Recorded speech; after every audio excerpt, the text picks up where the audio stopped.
Зочин ирэх цаг болчиход байхад нөхөр нь данд өвсгтэйгээ өрөөнд дотор хайлгана. Чи над яс арис болсон бие хинт гайхуулах гээд байгаа. Хувцас өмсчлээ чи. Чи намайг яаж үдэж яж байгааг найзууд нь хараа л та. Гэр чи над төрсикас тайлчаач. Чамайг тэжээхгүй байсан ч болох юм гэдгийг тэд нар бас хараг заа юу.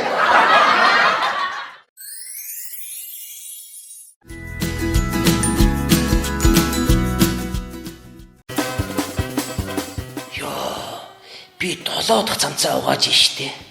Хөө юм хуртноо. Гүй би 7 дахь цамцнаас эхэлсэн юм аа.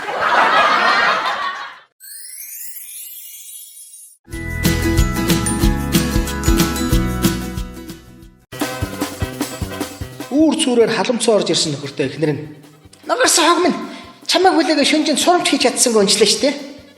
Та юу хэлдэг? Би ч бас унтааг бол явж индэг.